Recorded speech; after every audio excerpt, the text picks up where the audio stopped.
Again, hello everyone, and welcome to our very first Cambodia Youth Climate Change Conference workshop. I hope you're all ready for this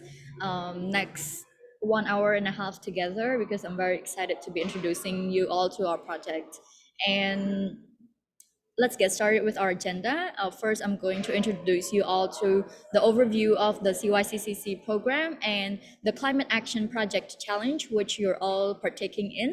And then we have Mr. Sereyvutha Thul right here, who is going to introduce you all to project development. And at the end, I'm going to leave you all with some expectations for your climate action projects that you can take away and start working on for the next weeks. So let's get started. I hope you're excited.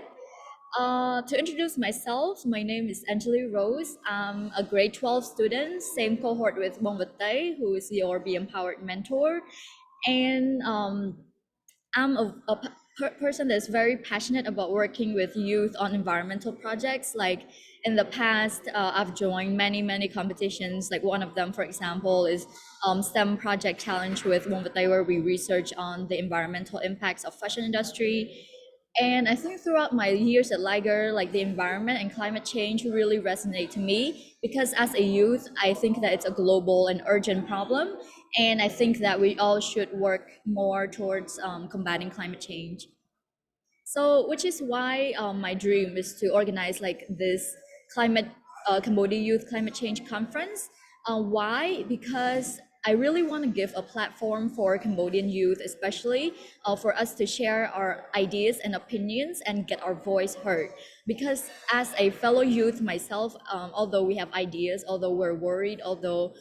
we really want to do great things, sometimes we do not know where to share them. We do not know how to start, like what resources can be used to start taking action. So I hope this program will empower you all to be the environmental leaders in your communities and have the knowledge and tools and skills to start acting and combating climate change.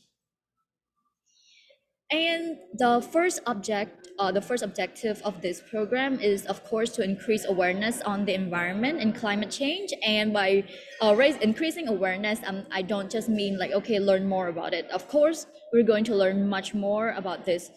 topic, but my perspective on increasing awareness in this program is bringing in expert opinion so you can learn from them in the Cambodian context and not just, okay, what is climate change, but how is Cambodia responding to climate change and how is our experts here working to combat this. For example, we have a guest speaker, Mr.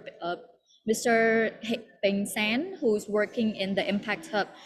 organization. And so he brings in like this international curriculum and movers workshop for Cambodian youth. So that's a good perspective, okay, from the educational perspective. However, I also invite other people from other fields, for example, experts from Energy Lab organization, who's an active organization working on clean energy in Cambodia. So by increasing awareness, I mean like you can get a lot of perspective on how is Cambodia responding to this crisis. And next objective is to encourage youth to discuss about climate change. And by discussion is where like everyone will get their voices heard. Everyone will share their opinions and ideas, and you get to learn from your peers from many backgrounds, from all of the provinces. I'm looking to recruit a diversity of students, and so for you to learn from each other and share from different backgrounds. Okay, what if university students who are studying agriculture, like what do they think about how to solve this? And for us as high school students, like what can we do to help this as well? I'm going to admit a few people in. Okay, the third objective, which is very exciting for me, is to support community action on combating climate change. And this is where your climate action project challenge will come in. This is where you will take concrete action, where you will take your ideas and make it into a reality and actually involve with your community on changing the climate change scene in Cambodia. So I'm going to talk more about your projects soon. So I I hope someone is muting. So the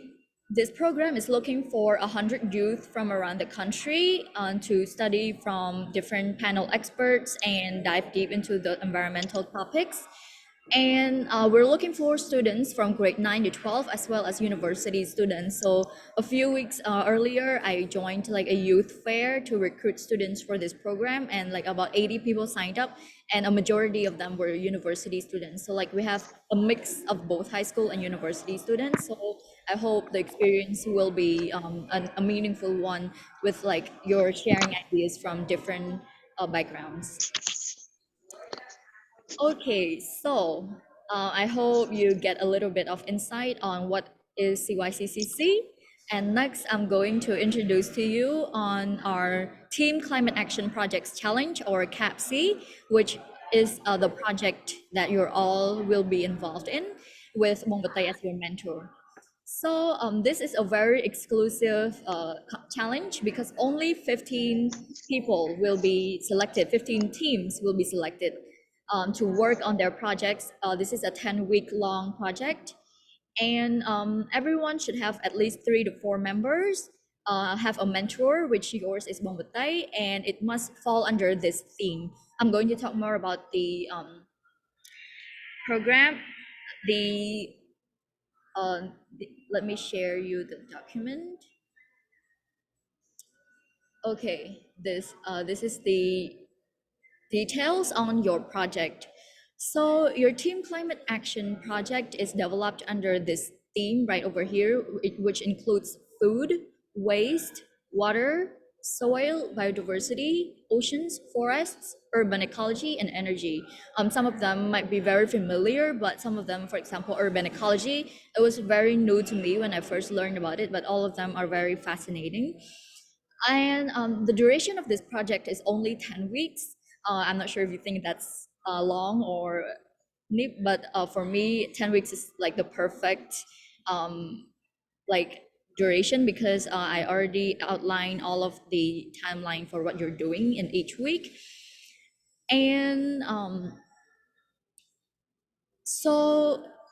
you're for Be Empowered Scholars, you're very like unique, like you're the first cohort ever to be participating in this. And so you're very special because like for other teams, I'm going to look through their application and select, but for you, you're automatically selected because first of all, because Mongbatay is like we have close connection, but also because I trust you all and I have like a lot of respect and admiration for your work. I believe that you're all very dedicated, talented, and capable women by the fact that you have committed to joining Be Empowered and have like done your own business project, but also because you're dedicated towards joining this program as well. So I'm sure you're gonna do a great job with these projects. So on more information, like what can the project look like? Like what are you going to do? So these are some possible project final products. It's not limited to only these. So if you have any other ideas, please feel free to pitch them to Bongvatay or to me. But these are just the general thing that I'm looking for that you can do. So first of all, a raising awareness campaign. So I think it's pretty straightforward. You research about a topic. It depends on what medium you want to do. Like, do you want to hold a workshop in your school, or do you want to run a social media campaign? Like, whatever that gets to raise awareness in the public and let people understand more about the topic that you're choosing. And then yeah, it can be videos or pamphlets or a book or a document or anything that like your creativity can come up with. I'm looking for like these specific final products. And below are some ideas, inspiration that you can look to when you're brainstorming what project you want to work with and what theme you want to choose. So, for example, food. You can work to reduce food waste in your schools and neighborhood. Like, okay, for the next 10 weeks, I'm going to like put a rule in my school and talk to my peers, my friends, and my school principal for us to reduce our food waste, or think of ways to start a community cleanup campaign like with 5 to 10 of your school friends and start For example, every Monday, go out there and do a cleanup activity. So there's a lot of variety of things that you can do for each theme. So I hope you're excited by all of these, and we'll choose the one that you're most passionate about. And I'm not going to go in depth about this yet because I don't want to overwhelm you with all of the work, but to introduce you to some of the things that you'll be doing. For the next 10 weeks, it's going to be pretty intense because you're developing a whole project and you're implementing it in this time frame, so you have to work with the schedule that we're providing. So with every week, your mentor is going to check in with you. What is your progress? How are you doing with your deadlines for the week? So each week we're going to give you deadlines, and by next week we're going to check in with your progress. And for each week, we have like a main thing that you're doing. First week, you're going to find your focus area. The next week, you're going to research about your focus area and start contacting people that can help you. The third week, you're going to prepare for your implementation. Week 4 to week 5 is when you're going to actually carry out the project and implement it. And week 7, after you implement it, you're going to reflect on your progress. Week 8, you're going to start thinking about how you want to present this in the conference. And then you're going to rehearse, and then it's the time of the conference. So that's like the overview of what you're going to be doing in the next 10 weeks. But don't worry, your mentors will be there and they will check in with you every step of the way. And I'm sure you're going to do a great job. Okay, any questions yet about the team projects? Please ask them now before I move on to the next.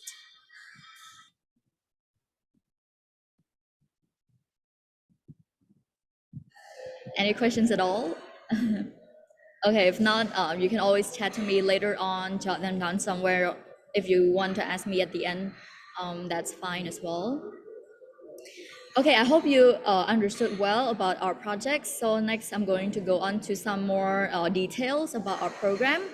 So one thing about this CYCC program is that because we have a few objectives, I also have a few more activities than just the competition. I'm also inviting like the expert workshop to have like an expert workshop series for you as well. So this will happen at the end of January to February, where you all will be learning from experts from different fields, from the energy sector, from the educational sector, from youth groups, from the USAID organizations and other that are working directly on climate change. So you can both learn new things from them, as well as gaining inspiration for your own climate action projects that you're carrying out as well. So that will be exciting when you get to know. And after everything, after you have implemented your projects, after you have learned from all of these workshops, you're going to join the big day, which is the final conference on the 1st and 2nd April of 2023. It might sound like a very far away from now, but it's very, very close. You only have 3 more full months until your conference. So this day is very important. It's 2 days long conference, and you all will come in for like very diverse activities where it's uh, with 100 youth, so it's a very big event, and you're gonna meet a lot of new people and learn a lot from each other as well. And there's many activities like you will present your climate action projects before judges, and 3 teams will be selected for a championship. But more than that, there's also other small activities like small group discussions, debates, expert panel, and many other interesting activities. And just yesterday, I visited our conference venue, and this is the space. It's very, very big. The stage is huge, and this is where you will be presenting your projects in. So I hope, I'm really looking forward to seeing your presentations.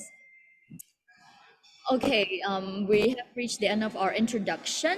and these are the QR codes to, this is to our Facebook page. I'm going to also send our Facebook page to the group chat, and also the sign up link for everyone. Okay, that's enough of me talking. I want to hear from you all. So I prepared some discussion questions where I hope you can answer. I heard from Bongbatay that you're like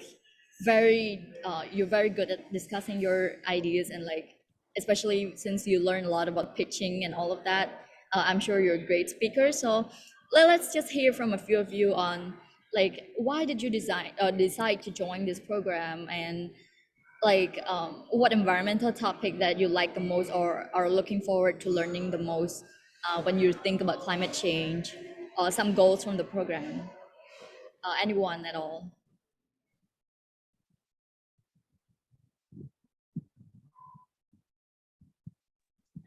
Okay, I'll answer. For first, I know your program from Milkia. Yeah, I know it from it because I work. I also volunteer in it, and I saw the logo and something and stuff, and then interested. And then I saw Bong what they send the program into the group, so I'm more interested on it, and I apply and apply with Bong what they, and the plan for me is that I think I want to change something with the water, ocean, and river or something. Yeah. Wow, that's great. I did not know there was a Be Empowered student at Mickey, so that's awesome. Thank you. And water is certainly a very important topic that we all should look more forward to. So I'm looking forward to that. Anyone else?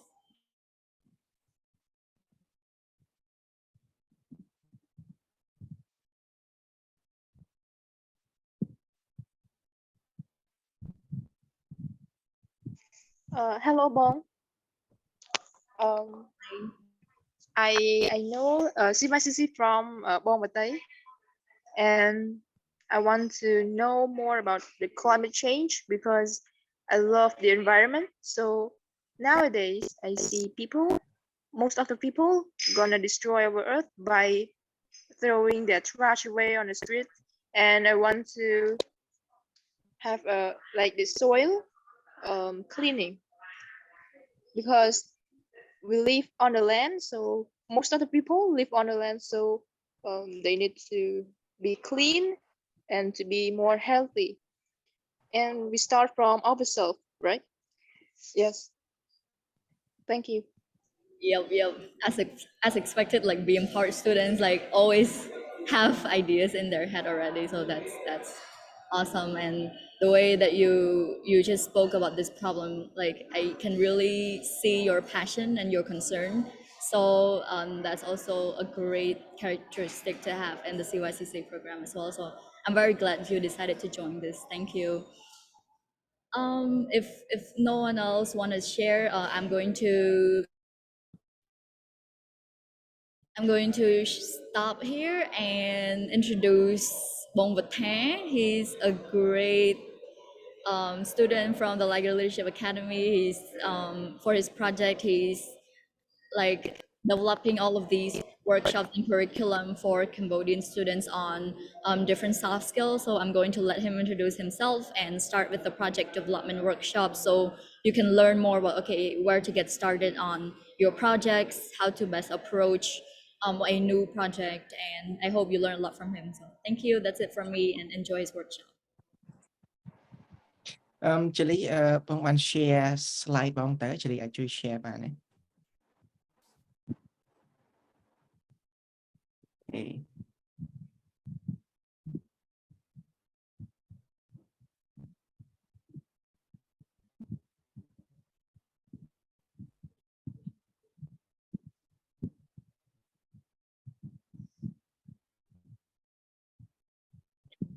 OK ខ្ញុំសូមនិយាយជាភាសាខ្មែរចាស់ដោយសារតែខ្ញុំបានរៀបចំ slide នេះឡើងជាភាសាខ្មែរបាទអរគុណច្រើនជំរាបសួរមិត្តសិស្សានុសិស្សទាំងអស់គ្នាហើយខ្ញុំបាទធុល Sereyvutha ជាសិស្សនៃវិទ្យាល័យនៃសាលាភាពយន្តដឹកនាំ Liger ហើយនៅក្នុងថ្ងៃនេះផងដែរខ្ញុំពិតជាសប្បាយចិត្តមែនទែនដែលទទួលបានការអញ្ជើញពីជលី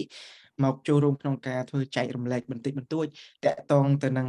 គន្លឹះនៃការគ្រប់គ្រងគម្រោងមួយឲ្យមានភាពជោគជ័យហើយខ្ញុំសង្ឃឹមថាបទបង្ហាញបន្តិចបន្តួចរបស់ខ្ញុំនេះនឹងអាចជួយទៅដល់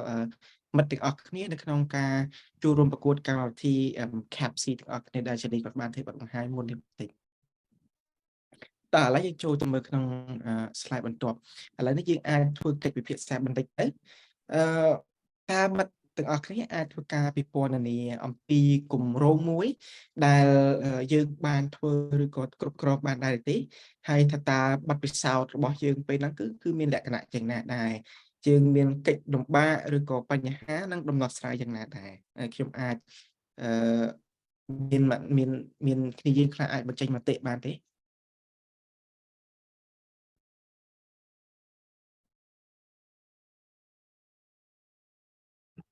អ្នកទាំងអស់គ្នាក៏អាចនិយាយតទៅនឹងគម្រោង Beyond Power តទៅនឹងសម្រាប់ pitch day ដែលអ្នកទាំងអស់គ្នាតាមតែបញ្ចប់ថ្មីនេះអញ្ចឹងអ្នកទាំងអស់គ្នាអាចនិយាយតទៅនឹងគម្រោងនឹងបានបើទោះយើងអត់បានគម្រោងនឹងបានជោគជ័យក្នុងការធ្វើវាក៏ដោយប៉ុន្តែក៏យើងបានរៀបចំគម្រោងនឹងមួយដែរ យើង មាន ចែក គេច ចំ ង់ លែ និ ក យាយ ទៅ អត់ស្រីនិតហ្នឹងឯងអូនចង់និយាយទៅនឹងគម្រោងរបស់អូនអត់ Yeah បងសួស្ដីបងហើយសួស្ដីអ្នកនរគ្នាខ្ញុំគ្រាន់ចង់និយាយពីគម្រោងដែលពួកខ្ញុំបានធ្វើហ្នឹងកិច្ចលំបាកដែលពួកខ្ញុំធ្វើពេលគម្រោងហ្នឹងគឺមុនដំបូងគេគឺពិបាករកគម្រោងអីលក្ខណៈថាយើងចង់យកបញ្ហាអីឲ្យរួមគ្នាព្រោះក្នុង teammate វាតែងតែមានគំនិតផ្សេងគ្នាអញ្ចឹងលំបាកទី1ហ្នឹងគឺរើសយកប្រធានបទហើយលំបាកទី2ហ្នឹងគឺយើងត្រូវរកបញ្ហាហើយដំណោះស្រាយណាដែលយើងចង់មកដើម្បីឲ្យគម្រោងហ្នឹងវាមើលទៅដែលតាក់ទាញហ្មងហើយទី3ហ្នឹងដោយសារតែពួកខ្ញុំធ្វើគម្រោងហ្នឹងគឺតាមអនឡាញអញ្ចឹងពេលខ្លះអ្នកខ្លះគឺអាចមានអ៊ីនធឺណិតអ្នកខ្លះគាត់រវល់សិក្សាអញ្ចឹងគាត់អត់បានចូលហើយអញ្ចឹងវាអត់សូវស្រួលសម្រាប់ពួកខ្ញុំឯក្នុងការនិយាយគ្នាតាមប្រព័ន្ធអនឡាញហើយតែយ៉ាងណាមិញវាក៏ good ដែរដែលពួកយើងបានធ្វើវា Yes that's all បង អូខេអរគុណអូនមានគ្នាយើងណាទៀតចង់បញ្ចេញមតិទេ hand ស្រីលេអូនចង់បញ្ចេញឲ្យសារអូននៅ team ផ្សេងពីស្រីនិត Yes, about the be empowered decision, like in recent season, nhưng mà anh chủ yếu mình about season as I can talk about project that I do with SISC as well. In project that I do with SISC, I think like at the time, we like carry out the idea to solve the problem in the society as well. And at the time, like in our group project, we have many ideas, so it's kind of difficult for us to decide which one we mainly focus on that, and it's also like what's the idea that we possibly do it as a group, as a teamwork like that. And at the time about the meeting, we also have some problem like as we all from different schools, from different time slots, so we are busy with our schoolwork. So we did like we hardly ever meet each other outside to discuss about the project. Yes. And other thing is that it's hard for us to implement Thank it you. physically. Okay. Yes. មានមា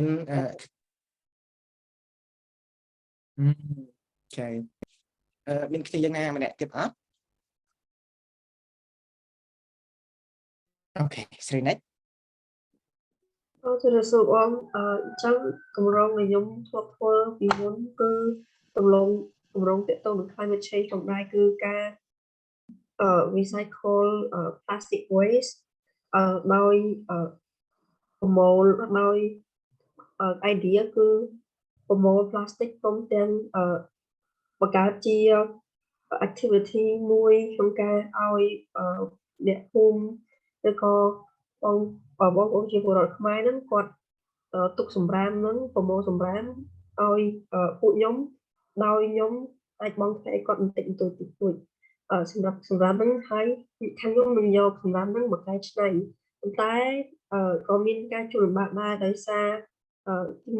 ដោយសារបញ្ហាដំបូងគឺ COVID កាលហ្នឹង COVID ទៅបានធ្វើ ហើយទី2គឺយើងអត់សូវមានសម្ភារៈច្រើនអត់សូវមានថវិកាគ្រប់គ្រាន់ដោយសារយើងខ្លួនជាសិស្សយើងអត់ទាន់មានវិនិយោគចូលក្នុងគម្រោងរបស់យើង អូខេល្អមែនតើបានស្ដាប់គ្នាយើងនិយាយហ្នឹងគឺសប្បាយចិត្តដោយសារតាគ្នាយើងពាក្យច្រើនគឺគាត់សុទ្ធតែមានបទពិសោធន៍តាក់ទងជាមួយនឹងការធ្វើគម្រោងអញ្ចឹងនៅក្នុងថ្ងៃនេះប្រហែលជាមិនសូវពិបាកយល់ទេទៅលើអ្វីដែលខ្ញុំនឹងធ្វើបទបង្ហាញជូនបន្តិចទៀតនេះបាទចលិះអាចទៅ slide ខាងមុខមួយទៀតបាទឥឡូវយើងមកមើលឧទាហរណ៍នេះទាំងអស់គ្នា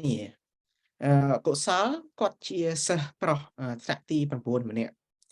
លោកគ្រូរបស់កុសលហ្នឹងគឺគាត់បានដាក់កិច្ចការងារស្រាវជ្រាវបទបង្ហាញជាក្រុមមួយទៅឲ្យកុសល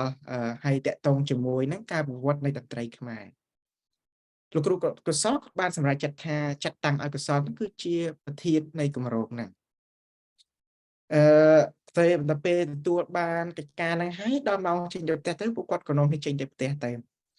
ហើយកុសលហើយនឹងកូនក្រុមរបស់គាត់ហ្នឹងគឺគាត់អត់បានរៀបចំកិច្ចពិភាក្សាគ្នាមុននឹងពេលទៅផ្ទះហ្នឹងថាត្រូវធ្វើអីឲ្យច្បាស់លាស់ណាត្រូវធ្វើអី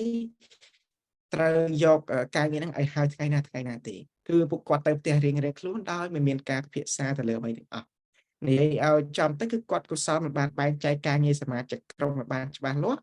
ហើយកុសលមិនបានកំណត់គោលដៅលទ្ធផលនៃការស្រាវជ្រាវហ្នឹងឲ្យបានហ្មត់ចត់ទេហើយកុសលគាត់ហ្នឹងព្រមខ្លួនគាត់ហ្នឹងក៏គាត់មិនសូវជាមានការយកចិត្តទុកដាក់ឬក៏ខិតខំប្រឹងប្រែងខ្លាំងក្លាណាស់ណាដែរបើបញ្ចប់ការងារហ្នឹងដល់ពេលដល់ចិត្តទៅដល់ថ្ងៃប្រគល់ការងារជូនលោកគ្រូគាត់កុសលមានភាពតានតឹងនៅក្នុងចិត្តមែនទែនហើយគាត់ព្យាយាមធ្វើការងារហ្នឹងទាំងបង្ខំហើយមិត្តភ័ក្តិផ្សេងទៀតរបស់គាត់ហ្នឹងក៏ដូចគ្នាចឹងដែរហើយពុំសូវមានភាពប្រកបប្រជាខ្លាំងប្រមាណទេដល់ពេលដល់ថ្ងៃត្រូវធ្វើបទបង្ហាញមែនទែនក្រុមរបស់កុសលគាត់ទទួលបានពិន្ទុទាបជាងគេនៅក្នុងថ្នាក់សំណួរដែលខ្ញុំចង់សួរទៅមិត្តទាំងអស់គ្នានេះគឺចង់ថាតើមូលហេតុអ្វីដែលបានជាកុសលក៏បានពិន្ទុតិច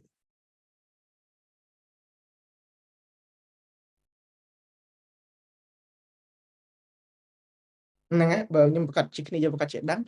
ដូច្នេះកុំឲ្យខាតពេលយូរគឺយើងអាចដឹងបានថាគឺកុសលគឺគាត់មិនមានជំនាញនៅក្នុងការគ្រប់គ្រងទេតើជំនាញនៃការគ្រប់គ្រងគម្រោងមួយដែលមានភាពជោគជ័យនេះគឺជាអ្វីទៅបាទជំនាញនៃការគ្រប់គ្រងគម្រោងមួយដែលភាពជោគជ័យនេះគឺទី1ចង់សំដៅទៅលើការមានគោលដៅឬផែនការច្បាស់លាស់ទី2គឺការមានការតាមដាននិងវិវឌ្ឍនាការនៃគម្រោងរហូតដល់ទទួលបានលទ្ធផលដែលខ្លួនចង់បានហើយគន្លឹះនៃការគ្រប់គ្រងគម្រោងមួយឲ្យមានភាពជោគជ័យនឹងផងដែរហ្នឹងគឺមានចំនួន4ធំចំនួន4ធំហើយបូក1ដោយសារតែ4ធំដែលខ្ញុំនឹងលើកឡើងនេះគឺការគ្រប់គ្រងគម្រោងដោយខ្លួនឯងបានគឺការធ្វើគម្រោងមួយដោយខ្លួនឯងចំណែកឯមួយបូកខាងក្រៅគឺការធ្វើគម្រោងបែបជាក្រុមតើឥឡូវនេះកុំឲ្យខាត់ពេលយូរយើងទៅធ្វើការសិក្សាទាំងអស់គ្នាទី1គឺយើងត្រូវស្គាល់ពីបញ្ហានៃគម្រោងរបស់យើងឲ្យបានច្បាស់លាស់តើបញ្ហានៃគម្រោងរបស់យើងវាមានឬគល់ឬក៏ទំហំប៉ុណ្ណាដែរវាមានជម្រៅប៉ុណ្ណាឥឡូវបើយើងចង់ធ្វើតាក់ទងជាមួយនឹងបញ្ហាបរិស្ថានទឹកកខ្វក់ទឹកមិនស្អាតតើបញ្ហាហ្នឹងមានទំហំប៉ុណ្ណាមានជម្រៅប៉ុណ្ណាហើយតើថាម្ដេចបានវាកើតបង្កឲ្យមានការបំពុលទឹកជាដើមហ្នឹងប្រសិនបើយើងមានភាពស្រពិចស្រពិលអត់ទាន់ស្គាល់ពីបញ្ហាជាច្បាស់លាស់ទេយើងគួរតែធ្វើការសិក្សាស្រាវជ្រាវព័ត៌មាននេះបន្ថែមយើងអាចធ្វើការសិក្សាស្រាវជ្រាវទៅតាមប្រព័ន្ធអ៊ីនធឺណិតហើយក៏យើងអាចធ្វើការសិក្សាស្រាវជ្រាវតាមការបទសម្ភាសន៍ទៅលើប្រជាពលរដ្ឋដែលគាត់ជួបបញ្ហានោះផ្ទាល់ជាដើមដើម្បីឲ្យគាត់ដើម្បីឲ្យទទួលបានព័ត៌មានពិតជាក់ស្ដែងចេញពីពួកគាត់ថាតើគាត់មានជួបកិច្ចលំបាកអ្វីតកតងជាមួយនឹងបញ្ហាហ្នឹងហើយតើយើងអាចជួយដោះស្រាយគាត់ទៅតាមដោយរបៀបណាហើយជាការប៉ុណ្ណាបើសិនជាយើងកាលណាយើងស្គាល់ពីបញ្ហាយើងកាន់តែច្បាស់លាស់ដំណោះស្រាយក៏វានឹងងាយរកឃើញផងដែរទី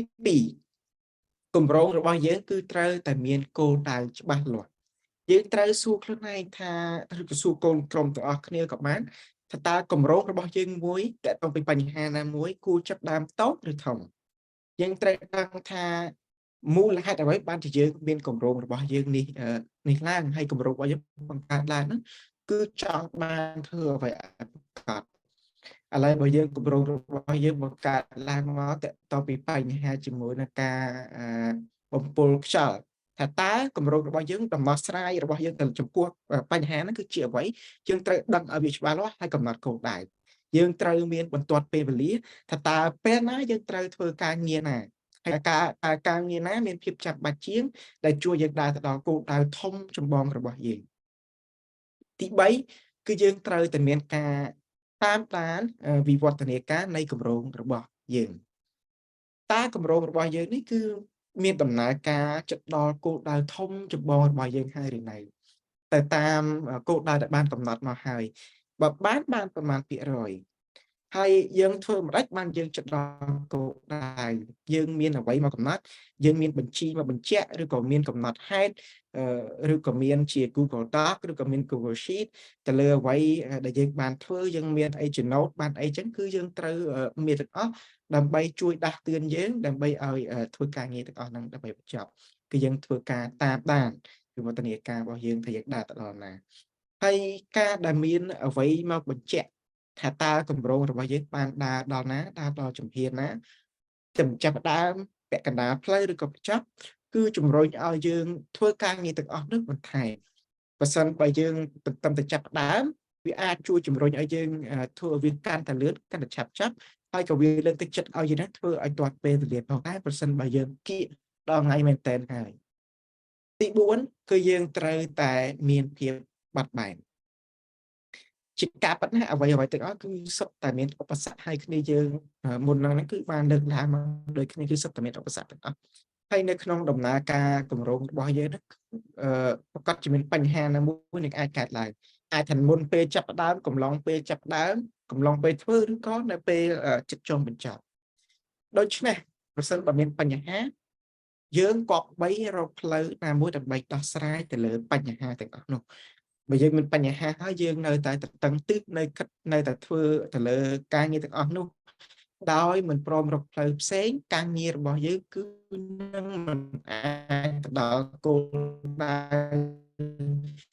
ដែលយើងបានក្រុមទុកនោះទេយើងត្រូវតែចេះដោះស្រាយបញ្ហាប្រសិនបើយើងត្រូវចាប់គម្រោងរបស់យើងចឹងក៏ប៉ុន្តែនាយកសាលាខាងសាលាកហ្នឹងគេអត់ព្រមធ្វើការជាមួយយើងគួរតែធ្វើការជាមួយនឹងសាលាផ្សេងស្រាវជ្រាវផ្សេងឬក៏រកអ្វីមួយរកសាលាផ្សេងហ្នឹងដើម្បីមកធ្វើបង្ហាញដើម្បីឲ្យយើងបានបញ្ចប់គម្រោងរបស់យើងប្រសិនបើយើងនៅតែដើរផ្លូវដដែលហើយគម្រោងរបស់យើងផ្សេងទៀតវាដើរទៅយើងគួរផ្លាស់ប្ដូរគោលដៅរបស់យើងបើអាចទៅរួចឧទាហរណ៍ថា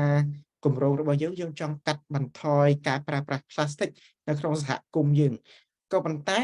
គោលដៅរបស់យើងនឹងធំពេកអញ្ចឹងយើងអាចកាត់បន្ថយគោលដៅរបស់យើងមកត្រឹមតូចត្រឹមថានៅក្នុងត្រឹមសាលាឬក៏ជាមួយនឹងមិត្តភ័ក្តិជិតស្និទ្ធរបស់យើងជាដើមយើងចាប់ដើមតូចក៏បានដែរហើយចុងក្រោយនេះគឺ4ខ្ញុំបាននិយាយឡើងលើហើយអានេះជាចុងក្រោយគឺបូក1នេះយើងការងារ CAPC របស់យើងគឺយើងធ្វើការងារជាក្រុមដូច្នេះយើងត្រូវយល់ដឹងអំពីជំនាញនៅក្នុងសមាជិកក្រុមរបស់យើងដែរហើយនៅក្នុងការបែងចែកការងារឲ្យត្រូវជាមួយនឹងជំនាញនិងសមត្ថភាពរបស់បុគ្គលនីមួយៗនៅក្នុងសមាជិកក្រុមរបស់យើងហើយបុគ្គលនីមួយៗនៅក្នុងសមាជិកក្រុមរបស់យើងហ្នឹងគឺពួកគាត់សុទ្ធតែមានជំនាញនិងសមត្ថភាពរបស់ខុសៗគ្នាជួនកាលបុគ្គលកគាត់ចេះធ្វើកចឹងទៅបុគ្គលខចេះធ្វើការងារខចឹងទៅកាលណាបើសិនជាយើងដឹងថាបុគ្គលណាគាត់មានជំនាញអ្វីគាត់មានសមត្ថភាពអ្វីហើយគាត់មានការខ្វះខាតទៅលើអ្វីគឺវាអាចជួយសម្រួលទៅដល់ការងាររបស់យើងអាចដាក់បុគ្គលកឲ្យគាត់ធ្វើការងារដែលគាត់ពេញចិត្តអាចធ្វើការងារដែលគាត់ចេះខ្លាំងជំនាញខ្លាំងវាអាចជួយទៅដល់សន្ទុះនៃការងាររបស់យើងហើយការងាររបស់យើងឆាប់ហើយនិងមានគុណភាពល្អផងដែរនេះហើយឥឡូវនេះឈានមកដល់ទីបញ្ចប់នៃការចែកចម្លែកបន្តិចបន្តួចរបស់ខ្ញុំហើយខ្ញុំសង្ឃឹមថាវាអាចជួយទៅដល់គម្រោងរបស់ CAPC របស់គ្នាយើងទាំងអស់គ្នាបានខ្ញុំគ្រាន់តែនិយាយត្រួសទេអត់ពឹស្ដារចូលដល់ស៊ីជម្រៅយ៉ាងណាទេដោយសារតែចង់ឲ្យគ្នាយើងយល់ដឹង ប៉ុណ្ណឹងនៅពេលដែលយើងធ្វើគម្រោងរបស់យើងក៏យើងនឹងដឹងថាវាមានភាពស៊ីជម្រៅប៉ុណ្ណាទៀតដូច្នេះប្រសិនបើមានសំណួរខ្ញុំលើកទឹកចិត្តឲ្យគ្នាយើងសួរប៉ុន្តែបើសិនជាពុំទាន់មានពេលបច្ចុប្បន្ននឹងឥឡូវភ្លាមទេគឺអាចចាំពេលសួរក្រោយក៏បានដែរបាទសូមអរគុណ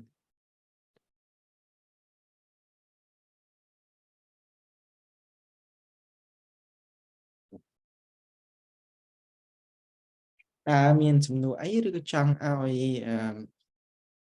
ខ្ញុំបញ្យល់ចំណុចណាបន្ថែមអាចពិភាក្សាគ្នាបានលើកទឹកចិត្តឲ្យមានការសួរសំណួរបាទ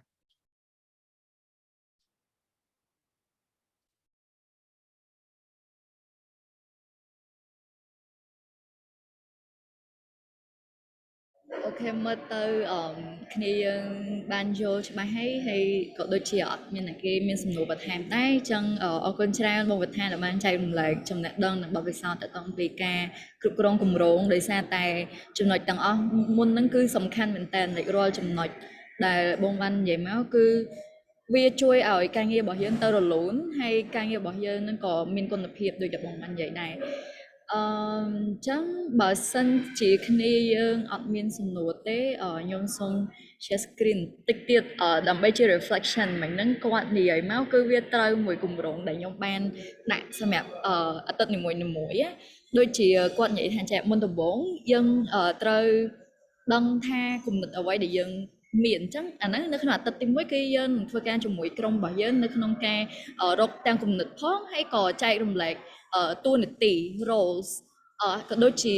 អ្នកដឹកនាំក្រុមផងដែរអញ្ចឹងដូចគាត់មិនអញ្ចឹងយើងមិនគួរធ្វើកំហុសដែលកុសលបានធ្វើទេគឺគាត់អត់បានខ្វល់ក្រុមរបស់គាត់អត់បានចែករំលែកតួនាទីគ្នាបានច្បាស់លាស់អញ្ចឹងនៅក្នុងនោះបើសិនជាយើងស្គាល់តួនាទីគ្នាយើងដឹងថាអ្នកគេមានជំនាញអីយើងដាក់តួនាទីហ្នឹងតាំងពីផ្ដើមហ្មងគឺនៅក្នុងអាទិត្យទី1អញ្ចឹងនៅពេលដែលអនាគតទៅ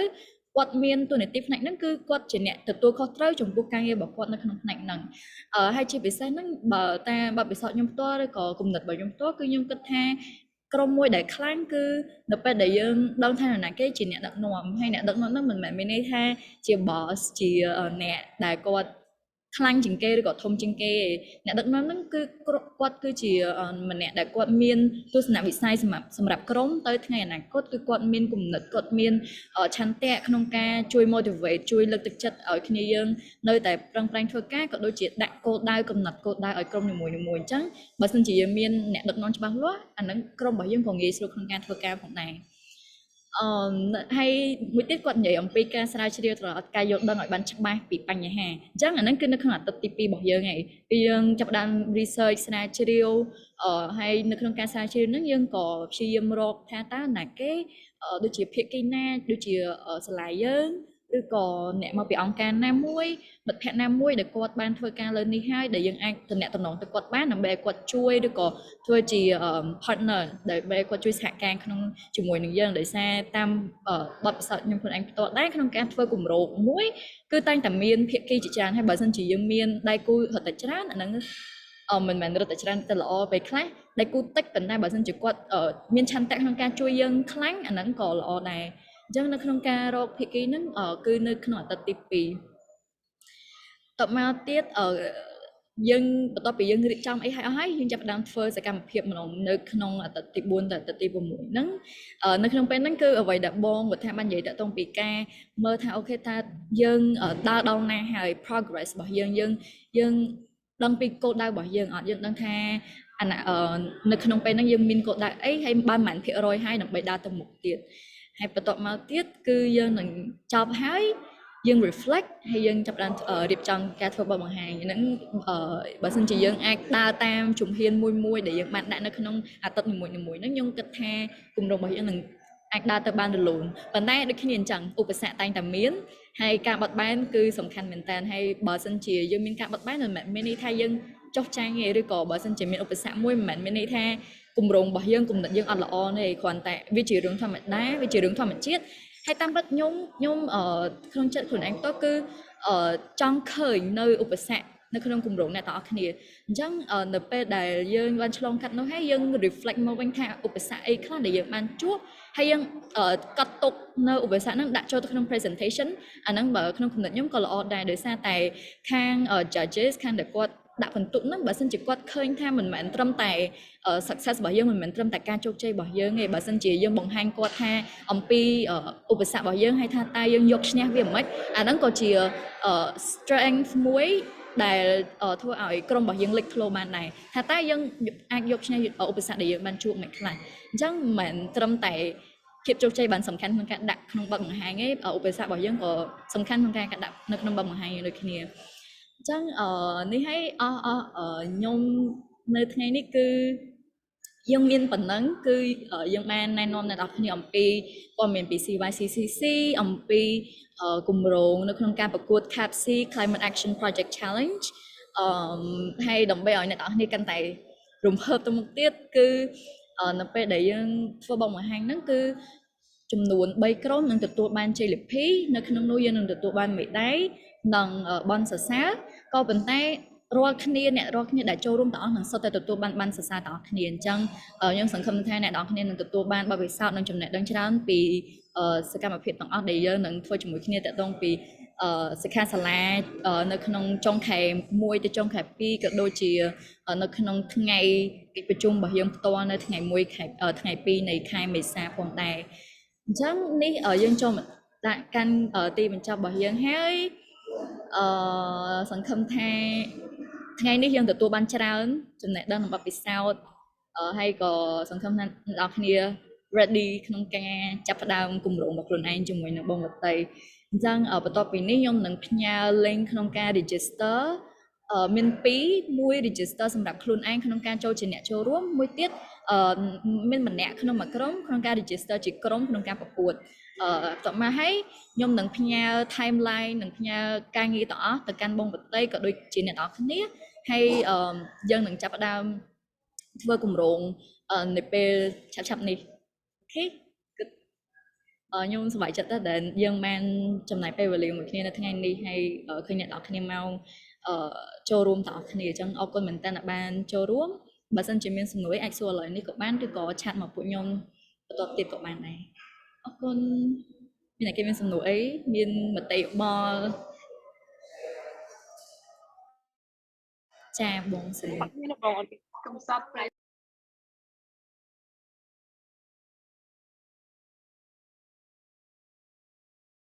ខ្ញុំចង់សួរសំណួរpresentation day ហ្នឹងធ្វើឡើងនៅណា presentation day ថ្ងៃ2ខែមេសានៅក្នុងកិច្ចប្រជុំយើងផ្ទាល់តែម្ដងអញ្ចឹងអ្នកដែលចូលរួមអ្នកដែលធ្វើបង្ហាញគឺ15ក្រុមនិងអ្នកយើងនឹងមាន judges ហើយក៏យើងក៏ធ្វើបង្ហាញនេះសម្រាប់ឲ្យយុវជនដែលគាត់ចូលរួមដទៃទៀតដែរ physically or ចា is it in person it is in person អញ្ចឹងនៅថ្ងៃ1ថ្ងៃ2ខែមេសាហ្នឹងគឺជាកិច្ចប្រជុំរបស់យើងធំគឺ in person ជាកម្មវិធីផ្ទាល់នៅសាលា LC Business School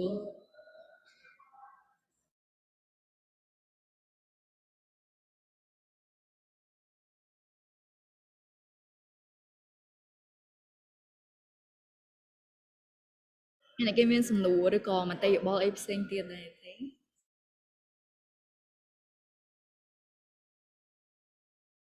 គេបើសិនជាអត់ទេ